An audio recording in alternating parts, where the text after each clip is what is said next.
Hey guys, welcome back to Junk Food Japan. I'm Nicholas Pettas. Today, I only have $10. What can I get for that right here in Sendai? Let's go find out. Not every Japanese food has to cost as much as the finest cuts of Wagyu. Search hard enough and you can find some delicious treats for cheap. And I mean cheap. Today, we're seeing just how much $10 gets us in the biggest city of the northern Tohoku region, Sendai. Famous as being the home of legendary samurai Data Masamune, Sendai is now home to over 1 million residents, and some of them are even YouTubers. I am. Chris Broad. And just being a 90-minute trip from Tokyo, the city offers the perfect hub to those looking to enjoy the more rural side of Japan. You want mountains, ocean, snow? They got them all here. Sendai is home to some of the most famous dishes throughout the whole country, including the famous gyutang or beef tongue, which, if I had more than $10, I would show you. But hey, we can still get some good eats with just a few bucks. So the first thing that I'm gonna get today is a Zunda, Nomu Zunda, which is like a drink made out of edamames. It's very interesting. Thank you very much. That's yummy. The Zunda is made from the edamames, which are like premature soybeans. So they get them right before they ripen, and then they make it and pour it into this and mix it up. There is a bit of nutty flavor to it somehow. Maybe it's the small crunchiness that you get through when you drink it up. What I find really refreshing about this one is that you get that milkshake flavor, and it's not overpowering you with the milkiness of it. Does that make sense? It's actually really fresh. Quite delicious. It's probably the healthiest milkshake I've ever had. Anyway, I got places to go and money to spend. Let's go. Down here in the actual morning market, I'm gonna hope to find some of the local street foods that are gonna be so exciting, and also, from what rumor says, super cheap. Let's go find it.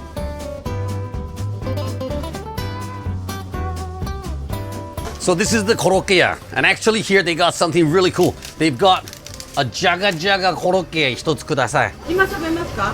はい。今食べる？はい。And that's only 76 yen, so that's really cool. And then I'm also gonna get the 98 yen, Usura 4兄弟をもう一つください。あ、money. はい、ありがとうございます。Thank you. So I think this is a really like super cheap solution to, the challenge that I'm up against today. We've got some protein with these quail eggs. I'm gonna try and eat one of these first. See? Small eggs. I mean, that's just yummy. You can't go wrong with deep fried a panko and then an egg on top of it. And this is actually done pretty recently, so it's still got a nice crunch to it. Now this one here is the famous potato korokke. So it's basically made of potatoes that have been bashed up and then battered with the panko, and there you have it, deep fried till perfection. I'm just gonna take a bite of that, see how that feels.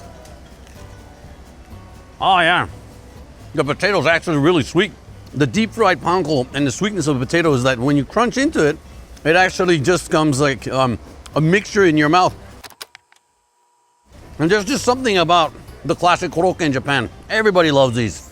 Actually, this is a great little morning market. I mean, they're open all day, but you can come in and you can buy fish, fruits, all kinds of stuff. But this korokke here is kind of what they would consider in Japan like a meibutsu. And they, on a busy day, they sell over 1,500 in one day. Anyway, street food-wise, I think we're hitting top-notch here on Junk Food Japan. And so we come to the part where Nick must face his biggest challenge yet. Something so daring that only the strong and brave survive. The almighty test of waiting. While lost in the void of foodless limbo, he ponders what flavorful riches lie in store. For we too can do nothing but stand idly by as we watch and wait for 10 minutes. I fell asleep. I was so excited standing in line. I actually fell asleep there. King baby.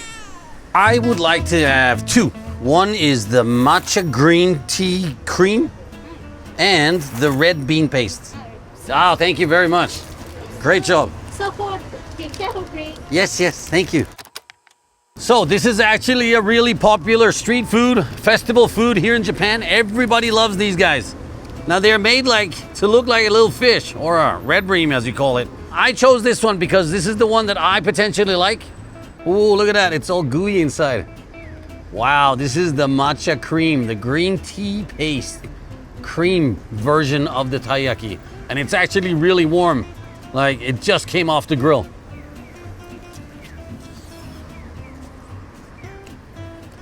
Oh man, the matcha flavor kicks in right away when you bite into this thing. It is a very distinguished matcha taste that comes out with this one. I was expecting it to be a lot more sweeter because you can get them with just normal cream and they're super sweet, but this one,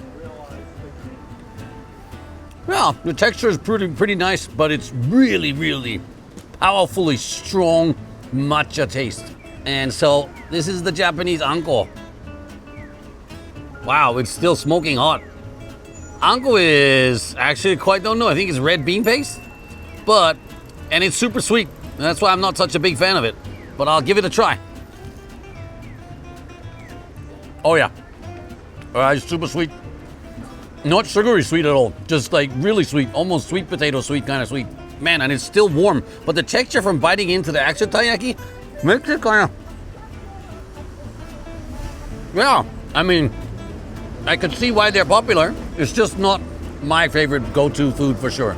Anyway, for the rest of the budget, I'm gonna go for something really savory. No more sweets for me.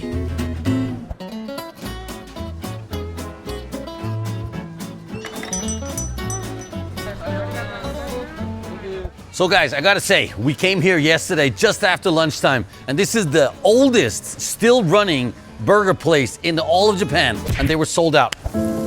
I wanted my burger! But I was not gonna give up on my burger. So here we are. I got a couple extra burgers for the team, and this is what it looks like. In 2002, that shop hit 1 million burgers. So potentially this is one of the most sold burgers in Japan from a tiny little place.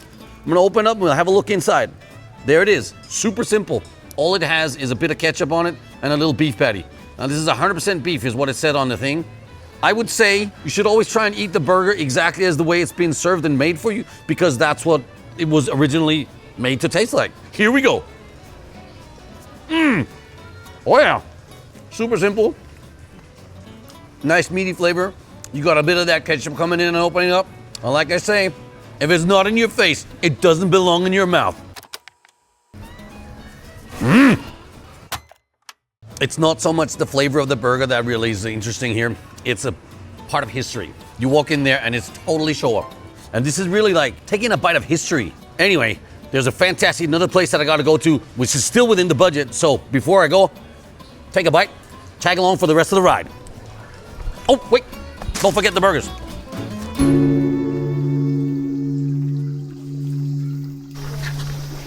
Good fortune. Heal my hips. So for the next dish, I'm here at the Jōgi Tofu Ten, and they have a very unique dish that I'm gonna go and get right now. All right, guys, without any further ado, ITADAKIMASU!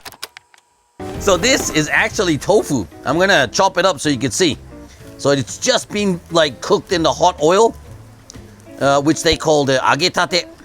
So it's a fluffy, light tofu, which looks pretty good. I'm gonna try it without any of the sauces for the first bite.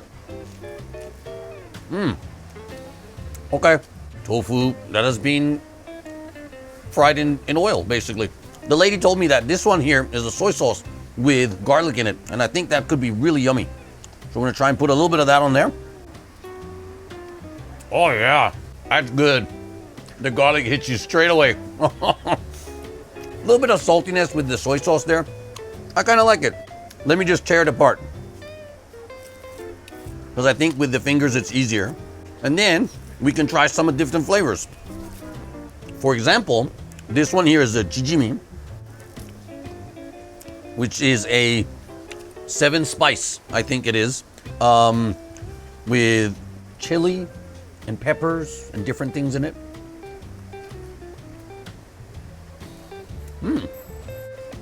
I kind of feel like I need something to drink with it. Not so spicy as I thought it was going to be, to be honest. It's like a slight kick to it, but for sure, this one was the best. Oh yeah. It's right around now in Japan, in the summertime, where they have these festivals. And there's something about the soy sauce flavor that just brings memories of good festival like experiences, you know? The only thing that could top this off would be some fantastic firework festivals later on today. So I know it's a bit of a far trip to come all the way out here to the Jōgi shrine and get to the Jōgi tofu ten, but I actually feel like this was kind of worth it. Plus, we're still on budget. I love yakitori. Come on, let's go, let's go. This is my kind of bar. Look at that liver. Wow.